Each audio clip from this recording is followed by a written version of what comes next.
many time in our data. So for this data, mode is 5. Now for frequency distribution, in case of frequency distribution, mode is the value of the variable corresponding to the maximum frequency. So example, find the mode for the following data. So here value of x and f is given. X is 1, 2, 3, 4, 5 and 6 and f is 3, 1, 14, 18, 29 and 12. So what is the value of mode? The maximum frequency is 29. So therefore corresponding value of x, which is 5, is our answer of mode. Now for continuous frequency distribution, means when the data is given in class interval 0 to 10, 10 to 20, like that. The class corresponding to maximum frequency is called the model class, and the value of mode is obtained by this formula.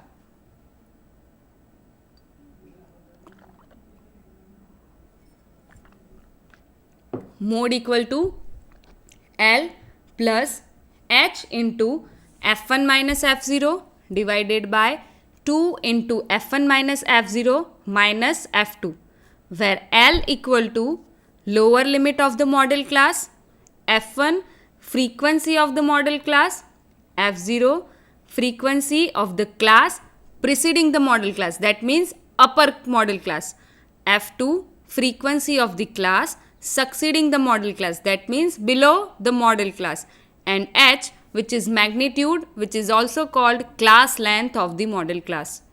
Now how to find the model class? We have already defined the class corresponding to the maximum frequency is called our model class. Now let us understand it with the example.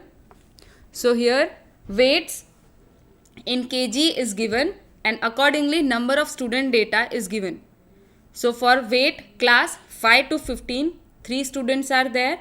For 15 to 25, 5 students are there, and so on. 75 to 85 kg, only 1 students are there. So we have to find mode for this data. So here, what is our first step? We have to first find out the maximum frequency. So from data, you can see the maximum frequency is 17 and the corresponding class is 35 to 45. So our model class is 35, model class 35 to 45. So the corresponding class 35 to 45. Now we have to find out F0, F1 and F2. So as we mentioned, F1 frequency of the model class. So here you can see frequency of our model class is 17. So our F1 is 17. Then F0 frequency of the preceding class from the model class, means frequency of the preceding class 35 to 45 से पहले का class, which is 12. So our F0 is 12 and F2 is frequency of the succeeding class, which is 45 to 55. So our frequency is 14, which is for F2. So now F0, F1 and F2 is defined by using the formula of mode, which is L plus H into F1 minus F0 upon 2 F1 minus F0 minus F2. By using these three values in this formula and L equal to 35, which is the lower limit of our model class, and H is the magnitude, which is 10. So by using this value in our formula, we get the answer 45.25 kilograms, which is the mode for the given data. Now the another measure of central tendency, which is geometric mean. So what do you mean by geometric mean and how to calculate the geometric mean? The most used measure of central tendency is geometric mean in our industries. So usually it is denoted by capital GM. Geometric mean of a set of n observation is the nth root of their product. Thus, if x1 into x2 into xn are the given n observations, then their geometric mean is given by geometric mean equal to, we already defined that nth root. So we will consider nth root into x1 into x2 up to xn, which is already written as x1 into x2 up to xn raised to 1 by n. So suppose we have only two observations. Suppose we have only two observations, which is 16 and 4. So how we will find out the geometric mean, which is nth root? So n, here n equal to 2, 16 and 4, only two value is given. So geometric mean can be find out as square root 16 into 4, which is equal to 64, and the geometric mean answer is 8. So here we have only two values, so we take square root. But if we have n number of values, means we have values more than 2. For 5, 7 on 8 observation, the number of observation greater than 2, the computation of the nth root is very tedious. In such case, the calculation are facilitated making use of the logarithms. So we can solve the formula of geometric mean by using logarithm. So as we mentioned, geometric mean equal to x1 into x2 up to so on into xn raised to 1 by n. Now by taking log on both the side, geometric mean equal to, as we are taking log, rest come first, log of x1 into x2 into xn. So જ્યારે પણ આપણે log લઈએ અને ઘાતમાં 1 by n હોય તો 1 by n always log માં આગળ આવી જાય. So we take it first 1 by n. Now taking log inside. So here log and multiplication. So addition will happen. So log x1 plus log x2 so on log xn.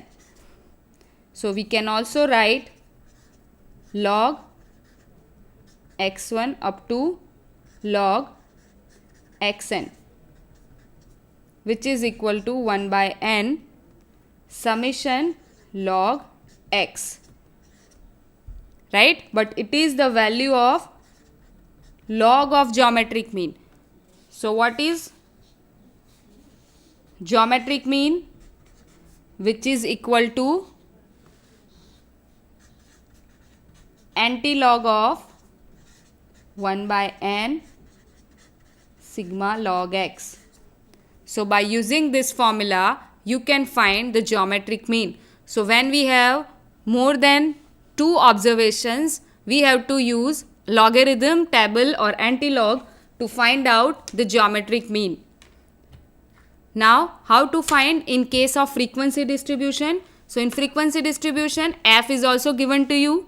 So for that, geometric mean equal to antilog of 1 by capital N summation f log x. So here f will include in the formula and small n convert to capital N, where capital N equal to total frequency.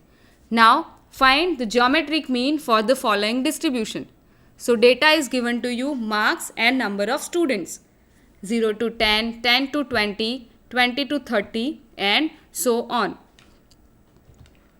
So now by using this table, we find out the geometric mean for the given data. So marks, then midpoint. So same as we seen in arithmetic mean, to find out the class, to find out the x for the class interval data, we find out the midpoint of the class. So 0 to 10, 5, 15, 25 and so on. Then number of students, f is given to you. Now as per the formula, we find log x. So for 5, log 5 equal to 0.6990. log 15 equal to 1.1761 and so on.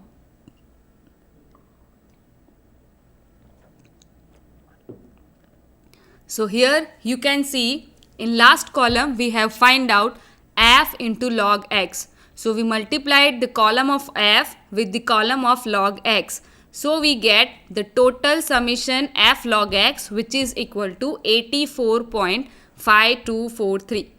And number of students, which is our sigma f, which is also capital N, is 60. So now by putting in this formula antilog of 1 by capital N summation f log x, we get antilog of, we here do 1 by n capital N because it's a frequency distribution summation f log x. So antilog of 1 by capital N, which is 60, into summation f log x, which is 84.5243. So our final answer is 25.64 marks. So for this sum, our answer is, which is our geometric mean, 25.64 marks.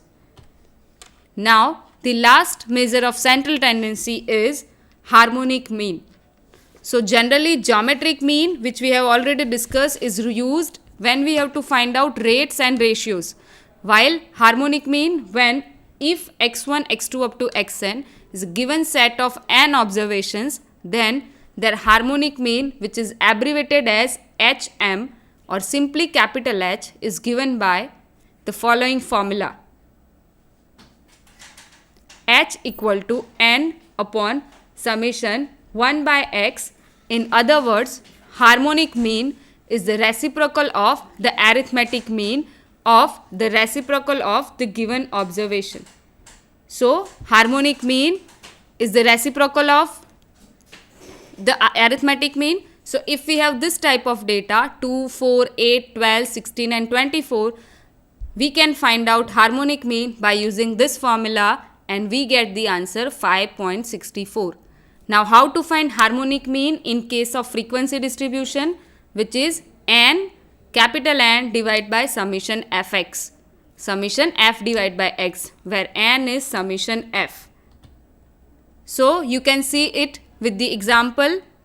Here data is given and we find out f divided by x column and harmonic mean equal to n divided by summation f by x. So answer is 104.31.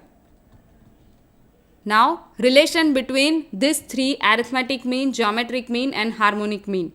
So arithmetic mean is greater than or equal to geometric mean and greater than or equal to harmonic mean. The sign of equality holding if and only if all the n observations are equal.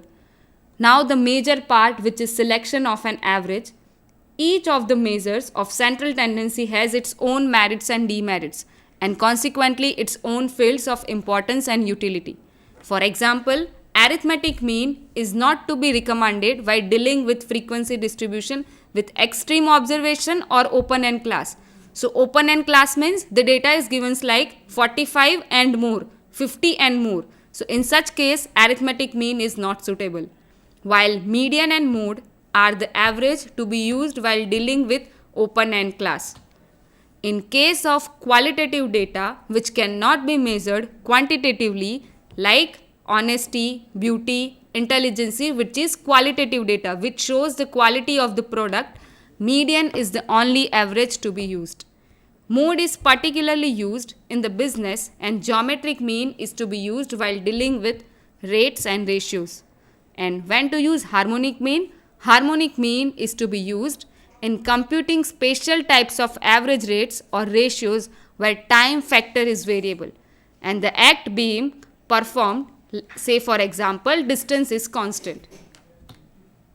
So in case when we have to find out time and speed both, we can use harmonic mean. So in today's session, you learn measures of central tendency, arithmetic mean, median, mode, geometric mean, harmonic mean, and different partitions value, which is quartile, deciles, and percentiles. Thank you.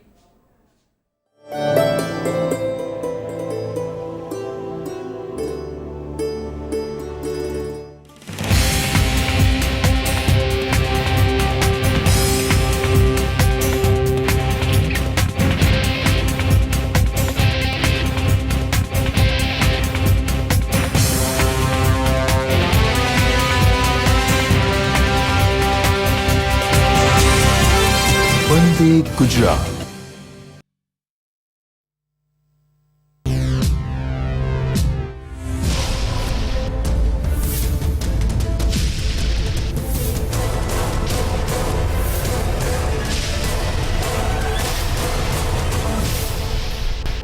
સંધાન